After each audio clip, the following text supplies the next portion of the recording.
Estamos aqui para dar voz ao povo.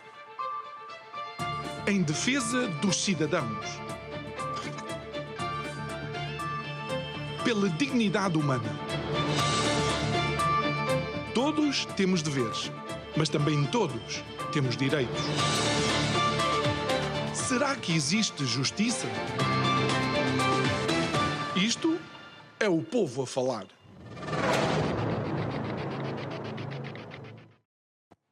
Olá, muito boa noite e bem-vindos a mais um Isto é o Povo a Falar. O programa está consigo de segunda a sexta-feira, neste mesmo horário. A emissão é sempre em simultâneo aqui na Coriagos TV e na Rádio Vida em 97.1. E o meu nome é João Nuno Pinto, como pode ver em rodapé. Obviamente que o tema central desta semana tem sido as consequências da tempestade Christine e agora também aquilo que é o impacto com a passagem do Leonardo, por assim dizer. E isto poderia até parecer algum momento humorístico ao utilizar nomes de pessoas, mas tem sido drástico e, de facto, tem demonstrado também a mais vil impreparação de muitos daqueles que nós, inclusive, escolhemos para liderar os destinos do nosso país. O nosso convidado de hoje é alguém que tem um percurso com o programa. Eu creio que, de alguma forma, já não conseguimos deixar de... ou não é possível desassociar o convidado de hoje com o programa e com o nome do programa. Eu estou a falar do João Chaves. Muito boa noite, João Chaves. Obrigado por estares aqui connosco uma vez mais. Nós, ao longo destes anos, por vezes brincamos que gostávamos de ter um tema mais agradável, gostávamos de falar de coisas boas que nos dessem alegria e ânimo, mas consistentemente somos confrontados com situações como esta. E eu não estou a falar da questão meteorológica, estou a falar, de facto, da falta de resposta que nós vemos por parte de quem tem responsabilidade. Mais uma vez, obrigado, João. Infelizmente, vamos falar exatamente do mesmo. Ou seja, faz hoje uma semana que tivemos mais uma depressão. Aliás, eu, tal como o povo, já me sinto completamente deprimido, com tantas depressões. É a depressão Leonardo, a Maria Angelina, a Anabela, é todo tipo de depressões e mais algumas que me fazem lembrar um bocadinho a história do Pedro e do Lobo. Ou seja, ainda hoje eu vinha no carro e eu via dizer, se possível, fique em casa porque vai haver ventos de 100 km por hora, etc. Ora, daí, isto a repetir-se permanentemente faz, se calhar, com que muita gente não ligue, ao contrário daquilo que devia fazer, não liga aos avisos que são feitos, que por sua vez também são feitos de forma, para mim, errada. São depressões a mais e avisos a mais que depois as pessoas, na altura certa, não tomam em consideração como deviam. Felizmente, e eu digo felizmente, eu peço desculpa a todas as pessoas, a todos os familiares daqueles que perderam pessoas. É profundamente lamentável que isso tenha acontecido, mas dentro de um grande desastre, isto não foi uma catástrofe, como muitos agora estão a dizer. Felizmente que não foi uma verdadeira catástrofe, porque se fosse uma verdadeira catástrofe, a incompetência ainda viria mais ao de cima. E eu tenho que dizer isso porque, mais uma vez, nós tivemos incêndios, nós temos agora tempestades, qualquer dia temos inundações a sério e os resultados práticos, infelizmente, são sempre os mesmos. E ainda nos falta o terremoto. Nem quero pensar nisso. Nem quero sequer pensar nisso. Isso leva-me a verificar, infelizmente, que mais uma vez houve falta de organização, houve uma profunda falta de preparação, há uma enorme falta de liderança e pasme-se, ao contrário daquilo que eu muitas vezes defendo, eu acho que era preciso um líder. Um líder para gerir isto. E isto vai nos levar também às eleições presidenciais. Está rodeado de bois. Isto é bois por todos os lados. Os cartões são distribuídos, a incompetência distribui-se por todos os lugares e depois verificamos o resultado. O resultado, infelizmente, é este. É este e infelizmente, eu tenho que dizer que todos, mas todos em Portugal têm a responsabilidade. Eu acho que não há ninguém que possa fugir a essa responsabilidade. Começa na desproteção civil, que acho que já fez erros a mais para lá permanecerem. Aliás, eu hoje pergunto, sinceramente, e peço desculpa, eu estou aqui, não sou comentadeiro, muito menos comentador, sou um cidadão que faz perguntas e que de vez em quando, enquanto o deixarem, pensa. Eu pergunto para que é que serve a proteção civil. Porque já se fez qualquer coisa. Claro, também mal feito for. Mas a minha pergunta é: qual é o verdadeiro significado, a verdadeira função da proteção civil? É para andarem aí de carros a mostrar os carros quando não é necessário? Para irem para casa e para o emprego, etc. É para dizerem que atuaram imensamente bem, como ainda há um ano atrás, salvo erro, disseram que foi fantástica a proteção civil, portou-se maravilhosamente, não houve nada. Portanto, não havendo nada, obviamente que eles tinham que se comportar bem. Neste momento, desculpem, mas a proteção civil não foi proteção, foi uma desproteção civil total. E a todos os níveis. A falta de comando foi... não se conseguiu tapar esta falta de comando. E verifique-se, vinha nas diversas televisões, que também têm a responsabilidade, mas já lá chego, via-se que havia... O Exército queria entrar no cenário, não podia. Também não percebo porquê, porque o Exército podia e devia entrar, é uma das competências do Exército e é também uma das competências, por exemplo, dos presidentes de Câmara, que são, por sua vez, presidentes das diversas entidades de proteção civil local e são os verdadeiros responsáveis. Mas também já lá vamos. Mas o que é um facto é que estavam o Exército à espera, estavam bombeiros à espera de serem chamados e onde é que eu já ouvi isto? Eu não ouvi isto nos incêndios. Eu acho que houve incêndios em que se dizia situações exatamente iguais, onde a falta de comando, a falta de liderança foi total. Só que desta vez, em vez de ser incêndio, é vento e chuva, é o contrário. Portanto, nós nem estamos preparados nem para o vento, nem para a chuva, nem para os incêndios. Então eu pergunto, para que é que mantemos uma entidade destas que não tem comando sobre nada nem sobre ninguém? Será que não era melhor pôr lá alguém verdadeiramente competente? Agora a ironia das ironias já começa a ouvir dizer porque é que não chamam o comandante, o almirante? Isto é irónico. Ainda há pouco tempo dissemos almirante, não, porque não é competente para isto, os competentes são os dos partidos, e agora está-se a ver a linda figura que andamos a fazer à conta dos cartões distribuídos pelos bois, porque o problema passa sempre por aí. A incompetência é distribuída conforme os partidos. Tem que se dar lugares a pessoas e toca andar para a frente e o povo que se lixe, que é sempre o que acontece. Mas depois temos mais. Temos muita gente que está envolvida aqui e que tem toda a responsabilidade. Eu pergunto, as empresas de comunicações e a de energia estão... ainda tínhamos ontem 100 e tal. Eu sei que houve muita gente que ficou sem energia. Mas também sei que quando se liga um cabo, esse cabo de alta tensão não fica a ligar só um. Fica a ligar logo 10 mil ou 20 ou 30 mil. Ora bem, o que é que andou a fazer a REN, ou a Redes, ou a EDP? Os nomes são tantos que eu já não sei. O que é que andou a fazer? Aqui vamos nós parar também à questão das eleições. O liberalismo foi à contra do liberalismo que foram entregues empresas que, na minha opinião, nunca deviam ter sido entregues aos privados. Exatamente porquê? Por isto. Porque rentabilizaram, se calhar, inicialmente, puseram a eletricidade mais baixa uns tostões, mas agora o barato está-nos a aceitar. Eu não sei se foi à conta do liberalismo, mas sei que foi imposição da Troika, foi uma imposição da Troika à conta de governos socialistas e sociais-democratas, que são os únicos que governaram até agora. Mas pronto, eu entendo o que é que queres dizer. Exatamente. Mas temos também as comunicações. E a falar de comunicações, eu pergunto porque é que as comunicações, aliás, tal como a energia, agora estão já a reclamar que a alta tensão devia passar por baixo de terra. Só agora é que deram conta, até pelo aspecto paisagístico, mas por questões de segurança e por questões... Olha, pelos incêndios, por exemplo. E por questões como estas. Claro. Mas as comunicações é a mesma coisa. Toda a gente sabe que já há muito tempo, segundo ouço, há acordos com empresas de comunicações a dizer que devem passar os seus fios por baixo de terra. Alguém está a fazer isso? Alguém liga a isso? Não. Porquê? Porque não há um Ministério da Fiscalização e Corrupção.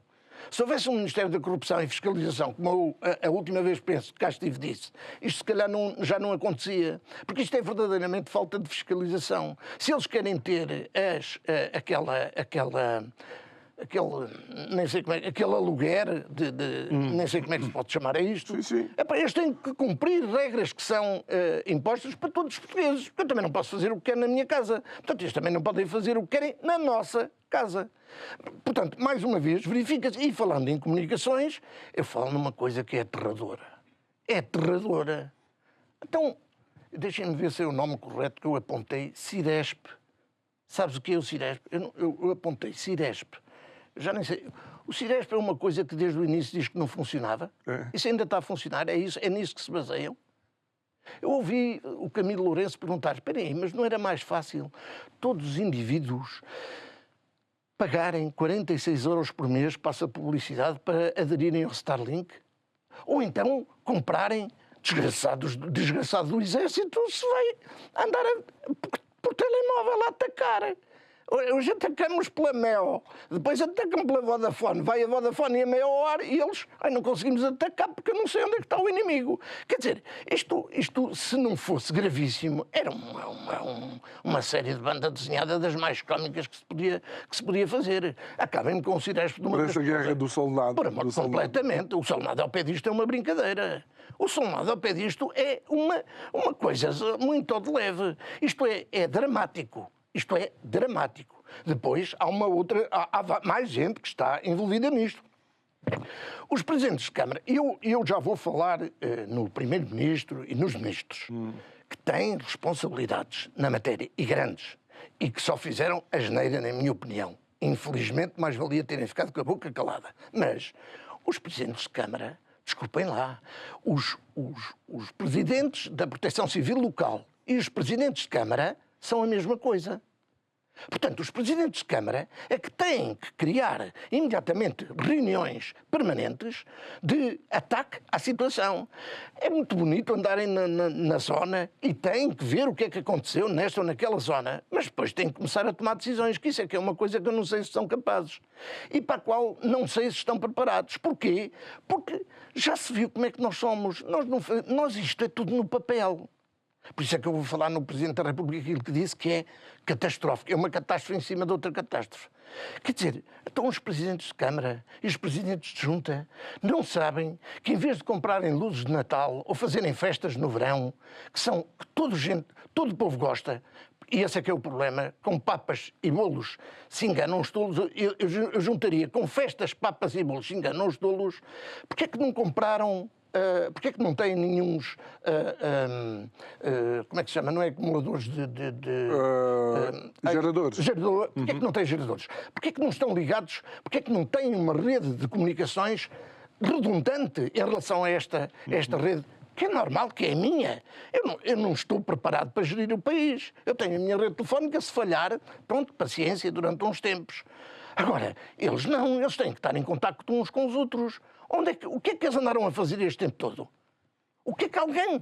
Não há ninguém que chame estes fulanos à responsabilidade. Isto é muito giro, ir para os votos e dizer, e vou fazer festas, e vou fazer folclore, e vou fazer luzes de Natal, quantos mais luzes melhor, e atiro muitos foguetes.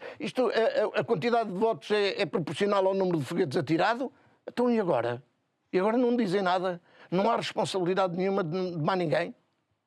Então, depois disso, eu vou então aos ministros. Os presidentes da Junta, a mesma coisa. Os presidentes da Junta são, digamos, um braço de proximidade e que fazem exatamente o mesmo. Felizmente há exceções, e honrosas exceções, mas se formos a ver na generalidade, é que isto atingiu 69 concelhos, e ontem dizia o Sr. Presidente da República que só uma freguesia tinha 1000 pessoas a pedirem ajuda.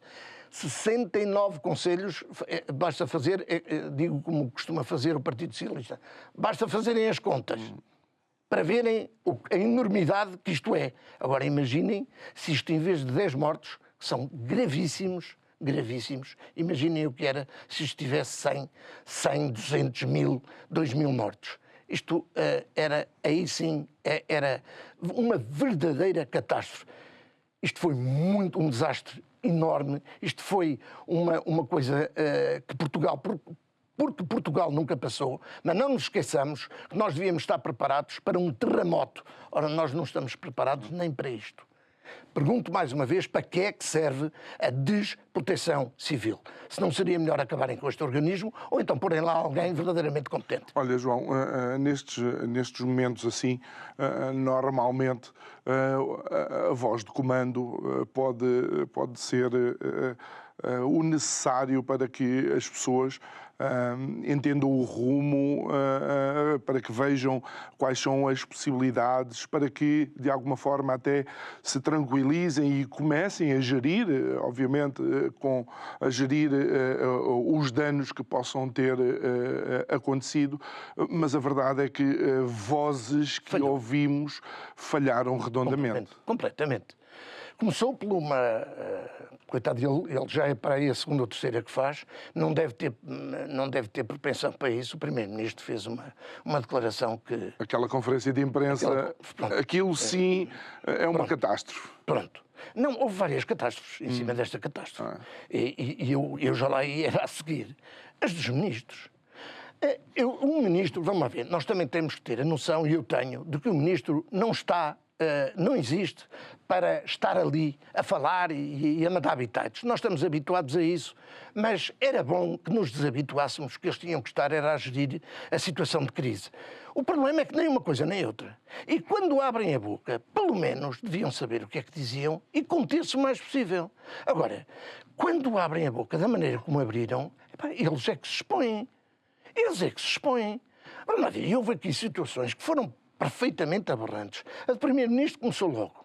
A seguir vem a da Ministra da Administração Interna, que, coitada, é uma pessoa, daquilo que eu ouço, muitíssimo competente, uma pessoa destemida, com uma coluna vertebral enorme, mas é uma pessoa que não é propensica, como diz o povo, propensica a falar.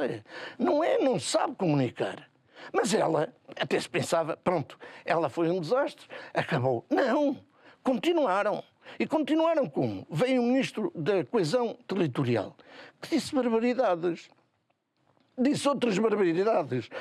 Então, e agora como é que é em termos de dinheiro? Isto vai ser o mais rápido possível. Então, mas dinheiro imediato. E o dinheiro imediato dos trabalhadores é o que vão agora receber. Agora, no dia 1. No dia... O que receberam. Que receberam. Então, espera aí. E não são capazes. Eu até o percebo. Eu até concordo com ele. Isto é que é mais giro. Eu concordo com ele. Isto, em casa em que não há pão, todos olham e ninguém tem razão. Nós não temos pão. O problema é que ninguém o diz abertamente. Não estão a dizer que é mentira ao povo. Arranjam mentiras para dizer que fazemos, porque fazemos festinhas, fazemos isto, fazemos aquilo. Mas depois não há, não dá para tudo. E aqui, e isto também, os anos da nossa relação permite-nos abrir aqui este parênteses. Eu acho que essa foi provavelmente a mais displicente. Sem dúvida. E a mais, e desculpem a expressão, nojenta de todas as declarações. Mas não tenho dúvida. Os enganos do ministro, a ministra com os olhos abertos a olhar para os focos sem saber o que dizer, é tudo bem. Isto que este homem disse, ministro da Coesão, que está sentado calmamente com as coisinhas dele, tudo coisa e tal, dizer uma coisa daquelas a um povo que a economia não cresce, a um povo que consistentemente vê os outros a serem ultrapassados, a um povo que todos os anos perde poder de compra, é nojenta essa afirmação, João, desculpa que diga. Tenho que concordar contigo. E mais, quando a jornalista lhe começou a falar, mas e o que é que aconteceu? Não, eu não quero falar de passado, eu quero falar de futuro. É o que se faz em Portugal. O passado já passou. Já passou, portanto, nem vale a pena analisar. Não se tiram ilações nenhumas. Mas depois, também não contentes com isto, houve mais.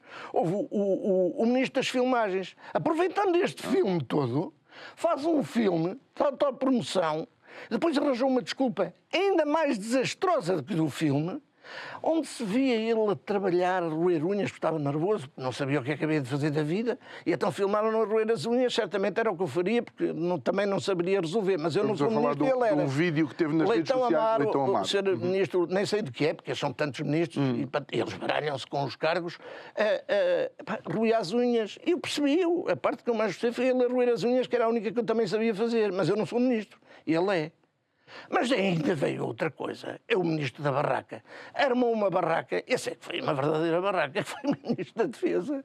O ministro da Defesa chega a um lugar qualquer, que pelos vistos nem estava assim nada de especial em termos de violência do desastre, manda montar a barraca, mostra o exército atrás, mas uma barraca mesmo, uma tenda de campanha e tal, falou para a televisão e, coitado, é que isto é mesmo coitado, é a única coisa que eu posso dizer, para não ser preso, porque, coitado, as câmaras desligam, mete-se no carro, vai-se embora e o exército começa a desmanchar tudo.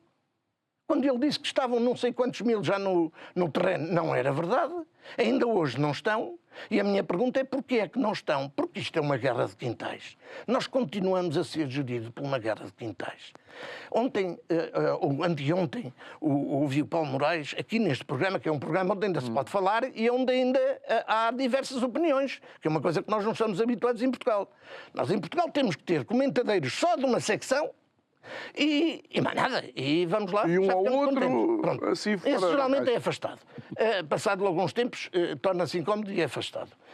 Eu gosto de ouvir opiniões contrárias, sempre gostei de ouvir opiniões contrárias e daquilo que eu tenho ouvido neste programa, há fulanos com que eu discordo totalmente, mas há sempre uma opinião que ele deu que eu fiquei, se calhar tem a sua lógica e a sua razão. É aquilo que nós não sabemos fazer. Nós, povo, estamos futebolizados. Portanto, tu és o meu adversário, tu és do Sporting, eu sou do Benfica, pronto, está tudo tramado. Não há mais conversa, não há mais diálogo. É um disparate tremendo. Mas nós temos assistido a uma das pessoas, a uma das entidades também mais responsáveis disto tudo, e não posso deixar passar isso em claro, são os mídias. Os mídias e as empresas ditas de, como é que se chama, de sondagem, aquilo é sondagem ou é publicidade de campanha, não sei. Agora mistura-se tudo e eu fico sem saber o que é às vezes uma coisa e o que é outra. Mas eu só sei é que o povo é injetado permanentemente com bombas de maneira a induzirem, é isso, empresas de indução. Que eu estava a esquecer o termo técnico, é empresas de indução. Há os fogões de indução e também temos empresas de indução que acho que são muito mais rápidas e muito mais eficientes para aquecer.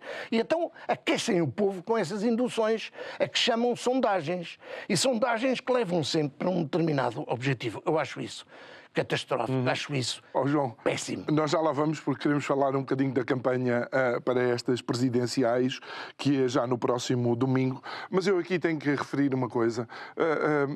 Nós temos um líder máximo do Exército, o Presidente da República é o chefe de Estado e é o Comandante Supremo das Forças Armadas. Creio que constitucionalmente o professor Marcelo Rebelo de Sousa não precisava de indicação nenhuma de nenhum Montenegro nem de nenhum Nuno Melo para dar indicações ao seu Exército e às suas Forças Armadas para ajudar. Deixa-me ver o que é que eu posso dizer de maneira a não ser complicado. Ora bem, o Presidente da República podia sair em glória e eu acho que teve aqui uma oportunidade brilhante para sair em glória. Mais uma vez, saiu-se com isto. Eu até apontei. A primeira indicação que ele deu é que devia ser constituída, imaginas o quê? Uma comissão. Uma comissão técnica independente para ver tudo o que se tinha passado mal e não sei o que mais. Portanto, é mais uma comissão. Até propunha que criassem não digo ministério porque isso era demais, mas uma Secretaria de Estado das comissões para vigiarem, regularem, fiscalizarem as comissões. Porque nós temos comissões dos incêndios, comissões do elétrico, nós temos comissões como eu nunca vi. E é mais uma. Que é para quê? Para verificarmos o que é que estava mal. O povo não sabe o que estava mal. O povo totós não sabem. Aliás, nas televisões não disseram que estava mal. Aliás, foi o povo que denunciou aquela cena de Nuno Melo. Ele foi-se embora. Mas não estavam cá. Não, ele chegou, armaram a barraca e de facto armou a barraca e de que maneira? E depois foi-se embora. E é assim que tratam o povo. Mas aí... É assim que tratam o povo. Mas o Presidente da República, depois sai-se-me com essa, ouvi ontem. Isto é fantástico. Medidas no papel, ponto de interrogação, não serve. Onde é que eu vi isto? Não contente. Explicações não correram bem. Uma coisa brilhante. Se não fosse ele a dizer-nos, nós não percebíamos. Eu nunca me tinha percebido disso. Tem que receber o dinheiro em dias. Eu acho fantástico que digam isto. Qual dinheiro? Onde é que está o dinheiro? Eu até tenho medo, agora tenho andado com as mãos nos bolsos, não vão aqui. Qual dinheiro? Depois, medidas têm que ser aplicadas. Isso é verdade. Isso é verdade. Porquê é que ele dirá isso? Não sei porque é que ele diz isso, porque geralmente as medidas são para ser aplicadas. E depois, temos que acelerar a reposição da energia elétrica. Pronto, e foi isto. Depois de uma aturada reunião, um briefing, em que tiveram todos sentados a discutir os problemas, chegaram a esta como é que ele conclusão. não convocou o Conselho de Estado, não é? Isto é lamentável. E mais, eu ouvi que o dinheiro que ia ser distribuído ia estar sujeito à fiscalização de CCDRs. Há um bocado eu perdi-me, o Paulo Moraes falou nisso na segunda-feira. Nós temos CCDRs e temos as CIMs.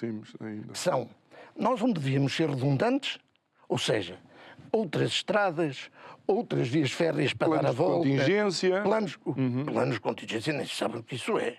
Então, isso era a preparação, exigia preparação. Como é que é possível? Organização e preparação chamam-se planos de contingência. Eles nem sabem o que isso é. Prognósticos só no fim, não é? Exatamente. Parece que foi a melhor frase, eu sempre disse. Prognósticos. Foi a melhor frase. Prognósticos só no fim do jogo. Mas estas onde não deviam ser redundantes, cá continuam elas. E o que é que isto dá? Dá uma confusão tremenda quando for para tomar decisões.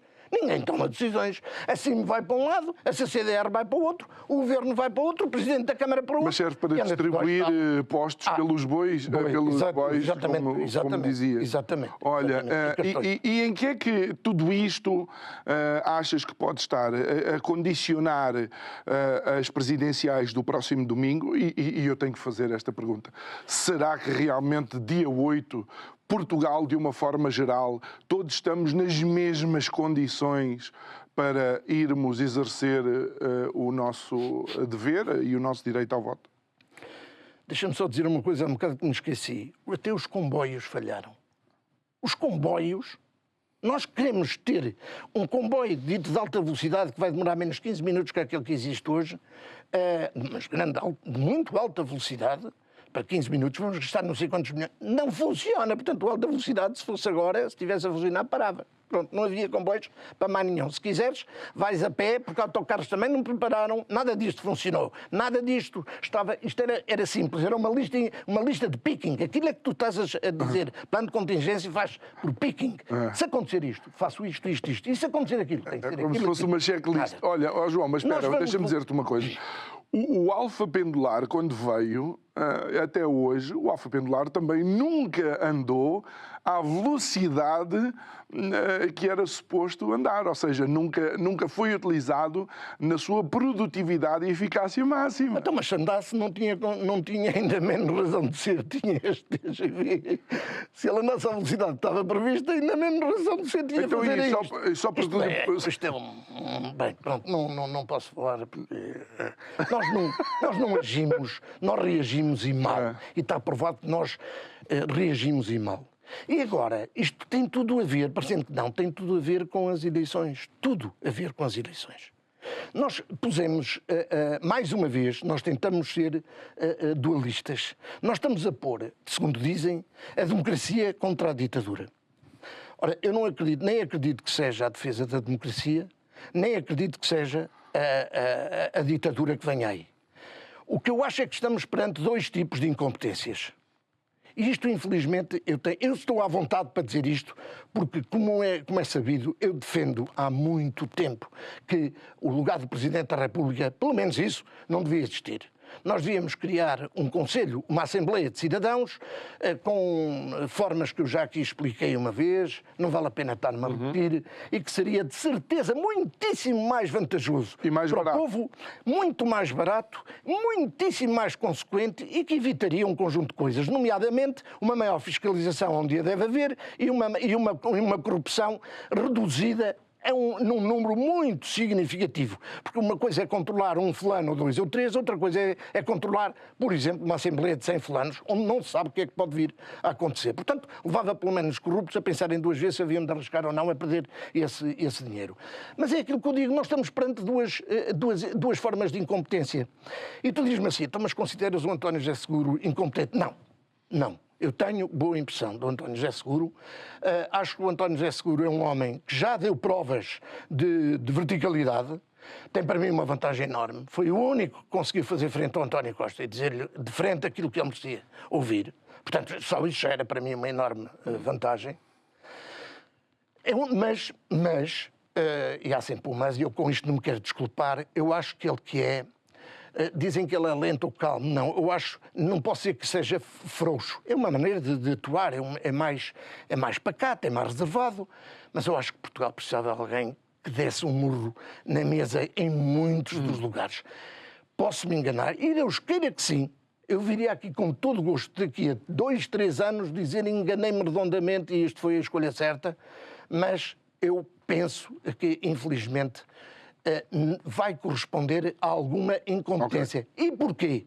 Não por ele, mas por todos aqueles que já se colaram a ele, qual cola de contacto. Eu, quando olho para ele, já não vejo a ele. Vejo caras e caras e caras e caras dos mais diversos quadrantes políticos que se colaram autenticamente a ele. E isto tem um preço muito grande. É que eu não sei se ele consegue resistir. Porque já uma vez não resistiu, teve que bater com a porta. Mas ele não pediu o apoio dessas pessoas. Se estivermos a falar de António Costa, Augusto Santos Silva... nem me falo. Isso é lamento. Essas pessoas disseram, inclusive, claramente... Mas é isso que mete medo. Claramente mentiram, e desculpem que diga isto, claramente mentiram à comunicação social e aos cidadãos a dizer que o voto deles era em António José Seguro. Era uma inutilidade, era tudo e mais alguma coisa? Porque é um paradoxo que alguém que, e tu mencionavas há pouco enquanto bebíamos um café, que Augusto Santos Silva disse que não cumpria com os mínimos, agora é a melhor de todas. Não, mas isto cumpre com os máximos, mas pronto, isto tudo é possível. Mas por outro lado, eu também não concordo que André Ventura seja o símbolo de uma ditadura que venha para aí. Não, eu acho que é outro símbolo de uma forma diferente de incompetência. E eu digo, já o disse, eu não era coerente, não seria coerente, e isso ainda tem de ser, se dissesse, agora também vou votar em André Ventura. Não vou. Não vou, tenho pena, não vou. Se fosse outro, se calhar era capaz de votar. Mas eu não posso esquecer de muitas das coisas que André Ventura tem feito e que, na minha opinião, são mal feitas e que geram incompetência. E mais, eu já disse uma vez, André Ventura pode ser aqui. Primeiro, não viu bem, não analisou bem o povo português, que, infelizmente, é verdade, e eu próprio defendo isso, não gosta de mudanças drásticas. Não gosta de mudanças e muito menos de mudanças drásticas. Mas ainda pior, e eu também já o referi aqui, e isso é analisado por cientistas, o povo português só começa uma ebulição, só entra em ebulição aí a 130 graus, enquanto outros entram a 60 ou 70. Já mencionaste um estudo de um sociólogo alemão. Exatamente, uma empresa, agora não me estou a recordar o nome, mas... Não interessa. Ora, ele o que é que faz? Como eu já disse várias vezes, o André Ventura faz isto. O povo está a ficar debaixo de pressão e ele fala em tudo o que o povo quer ouvir. Mas depois, o que é que faz? Nada. Torna-se inconsequente. Fala sempre no mesmo. Os imigrantes, é a questão da segurança. E às vezes com eles, na minha opinião, que vale o que vale. Ora bem, isto também não é bom. Infelizmente, Portugal precisava de mudar.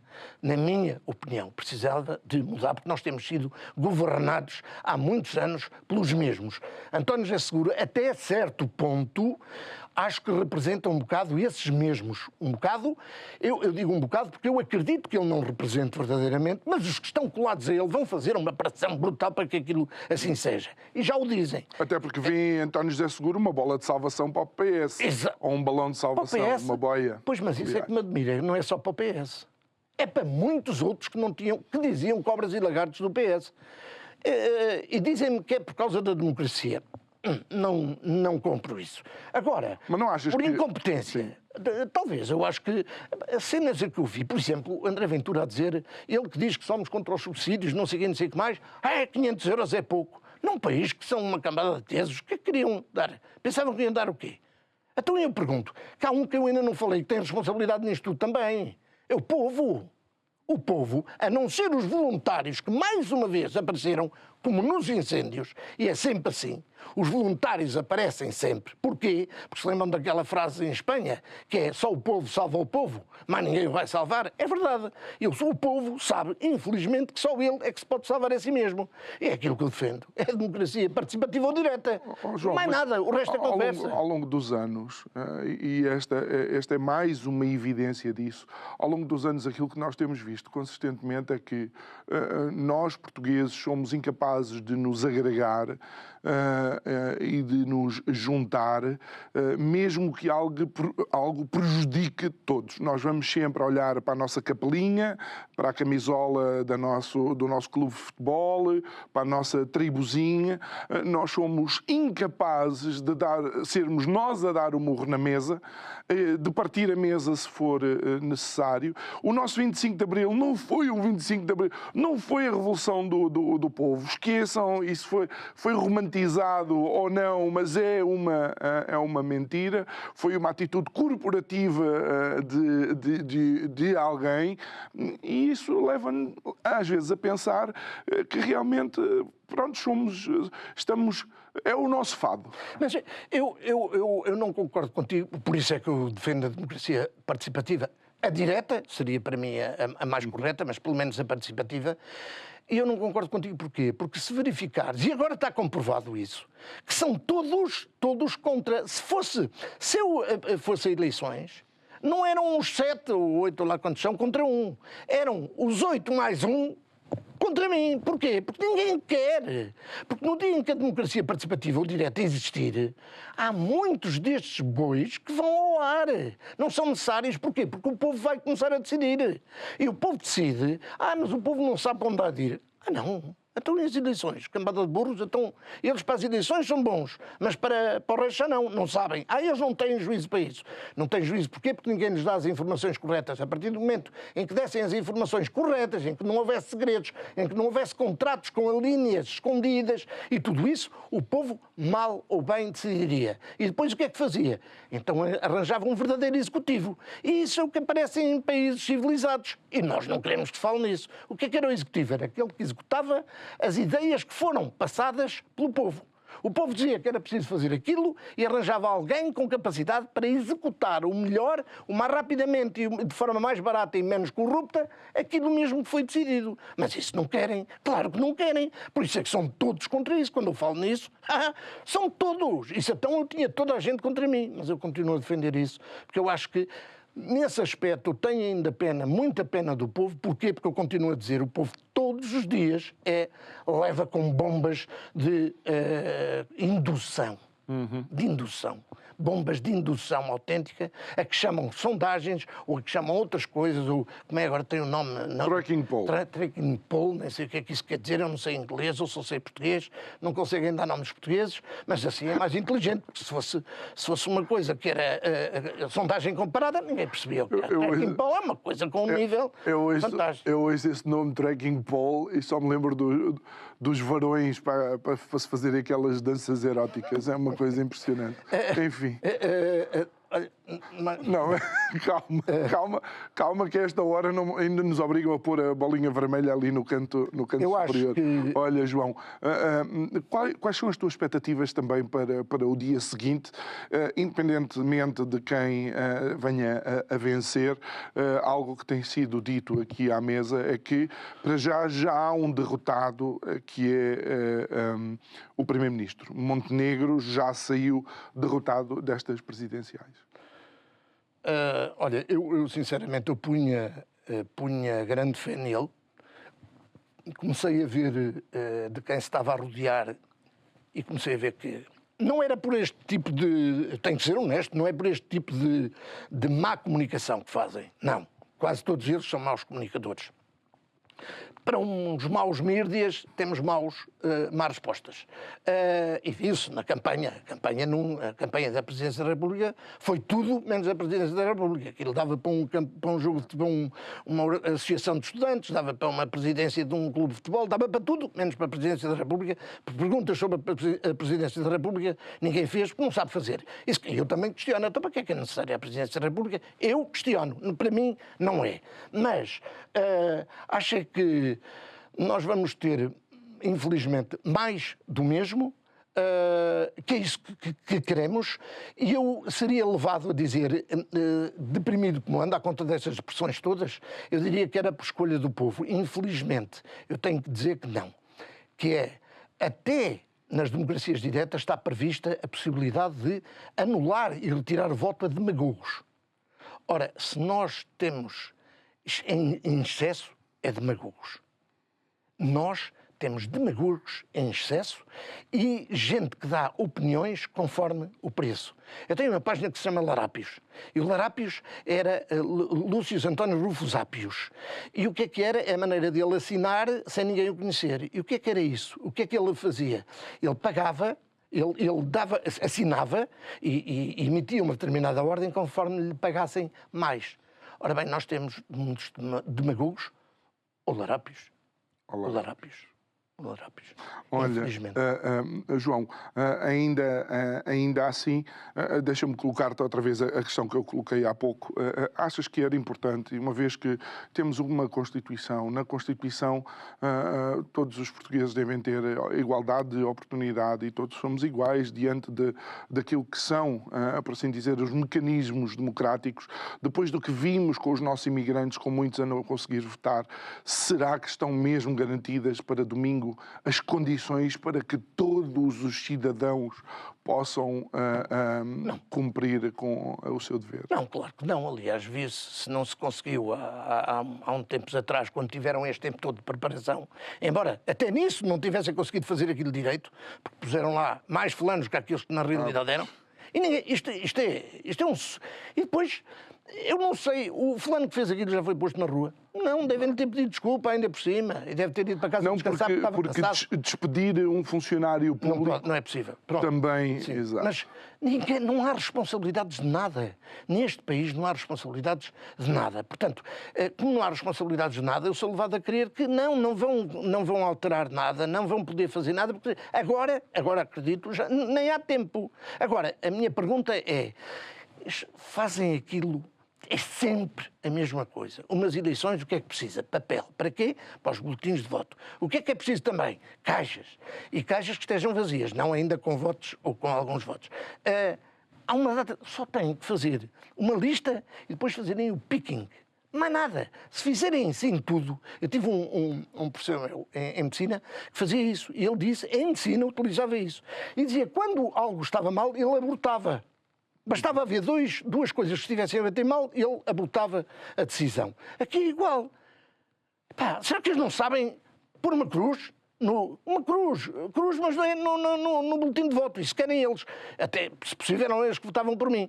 Não, é uma cruz no picking, ou um V de visto e de confirmado. Eles não vão fazer nada disso porque eles não têm interesse nisso. Eles andam aqui a dizer que já foram muitas eleições, o povo está cansado. Perguntaram a opinião. Eu gostava que perguntassem, fizessem uma pergunta. Você está cansado de dar a sua opinião sobre a orientação do país e tal? Se calhar levavam com outra... A participação não foi má na primeira volta. Claro, e vai ser maior. A abstenção ser grande, que é sempre nas presidenciais. Nós temos um problema, temos um envelhecimento grande e há partidos que estão a contar com esse envelhecimento. E há outros que estão a contar com a juventude. Infelizmente, nós não conseguimos, mas isso é um problema. Achas que já há partidos a contar com os imigrantes, por exemplo, tal como estamos a ver em Espanha, esta legalização de 500 mil por parte do PSOE, do governo de Pedro Sánchez? Ambos. Com imigrantes, sim. Desculpa que eu estava a pensar nos imigrantes portugueses que estavam colocados lá fora. Não, sim. Aliás, isso viu-se. Olha, isso é outro desastre que eu me esqueci de falar. Isso é outro desastre. Então, queres falar-nos que foram de barco lá para não sei de onde... defender contra o Hamas a matar palestinianos e agora não...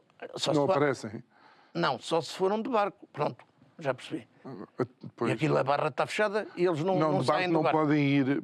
Está fechada a barra, devem estar a voltar para trás. Porque o líder da frota, ou quem alugou e comprou os barcos, foi detido. Então pronto. Mas eles queriam ir. Pá, uma pessoa tem que ser irónica, tem que ser. É a única forma de se reagir a isto.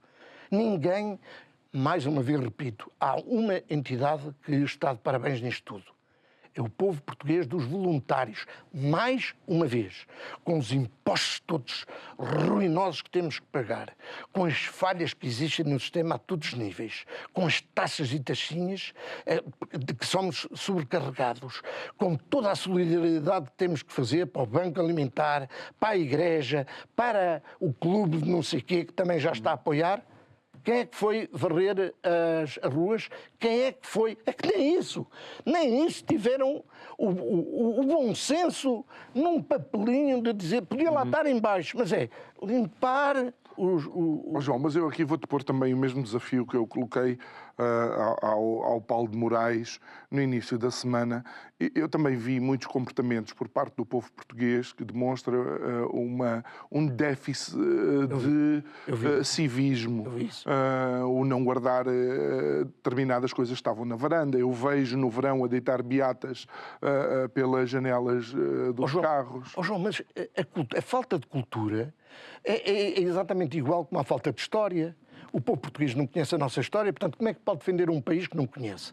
O povo português, como é que pode ser um povo que seja mais cívico, embora haja bem piores que nós, mas que seja mais cívico, se não olha, as aulas de cidadania, em vez de andarem a ensinar a estupidez, claro, certo? As aulas de cidadania eu sempre defendi que deviam existir, mas não era para aquilo. Agora, João, deixa-me voltar atrás, porque nós vamos terminar nesta nota que deixámos passar, mas acho que é importante. Quando há pouco falastes dos 500 euros, há uma coisa que nós não nos podemos esquecer. Temos legalmente a obrigatoriedade de ter uma série de seguros sobre uma série de bens que nós temos. Onde é que estão as seguradoras nestas situações? Eu sou suspeito para falar nisso porque eu fui profissional de seguros. E aquilo que eu tenho a dizer é, primeiro, a única coisa que se pode e deve exigir às seguradoras é uma enorme rapidez. Mas eu vou ser, quase certeza, pela experiência que tenho, vou ser quase certeza confrontado ou com a inexistência de seguros ou com subseguros, que é o problema maior que existe. Ou seja, há muita gente ainda hoje que não sabe o que é o subseguro e a regra proporcional que pode ser aplicada. Tu tens aqui uma estrutura que vale 1 milhão de euros. Se tu assegurares por metade, 500 mil, no dia em que tenhas um dano de água que é de 100 mil, não te dão os 100 mil, só te dão metade também. Ora, imagina o que é que isto vai ser em muitas das casas e em muitas das empresas. A falta de seguros de responsabilidade civil, a mesma coisa. Eu não sei se não vai acontecer como no incêndio do Chiado, onde as seguradoras disseram nós vamos pagar já, toda a gente ficou contente. Porquê? Porque pagavam era 50 contos, 20 contos, coisas assim michurucas, porque era isso que tinham segurado. Isso é outra das coisas que eu não percebo. Porque é que eu percebo que as pessoas tenham que ser apoiadas em alguns aspectos. Há aspectos ali que transcendem qualquer seguradora. As seguradoras não são para pagar tudo, é mentira. São para pagar riscos que estão muitíssimo bem definidos. Nos contratos, mas eu não tenho que estar a pagar do meu bolso, eu e outros cidadãos, não tenho que estar a pagar do meu bolso coisas que deviam estar seguras e que não estão. Porquê? Porque não era necessário. Não era previsto. Só quero lembrar. Porque não era previsto. Não era previsto. Só quero lembrar, por exemplo, que na altura da pandemia, quando estivemos impedidos de circular, na mesma pagávamos um determinado imposto ou um seguro automóvel, ou lá o que é, e que, inclusive, a Frente Cívica pediu que isso fosse. Ainda bem que falaste nisso, porque eu espero bem que quer a REN, quer a EDP, mais propriamente, quer as empresas de comunicação, tenham o bom senso de fazer com que as pessoas este período de tempo não seja pago. Pelo menos o aluguer dos aparelhos ou isso tudo. Espero que tenham essa decência. Ou mesmo ser Não compensadas acredito. pelo Claro que facto sim. de Claro não que sim. terem tido comunicações Claro durante que sim, aquele ainda bem tempo. que falaste disso. João Chaves, muito obrigado por ter estado aqui connosco mais uma Obrigado. vez. É sempre um gosto ouvir-te. Obrigado a si que nos acompanhou em mais este programa. Relembro, como no final de todos os programas, que pode rever estas conversas subscrevendo o nosso canal de YouTube. Vá lá, clique no sininho para receber a notificação sempre que fazemos o upload destas nossas entrevistas. Normalmente por volta das 6h30, 7 horas já está disponível. A mim resta-me agradecer a sua presença e desejar-lhe uma ótima noite. Até amanhã. Muito obrigado.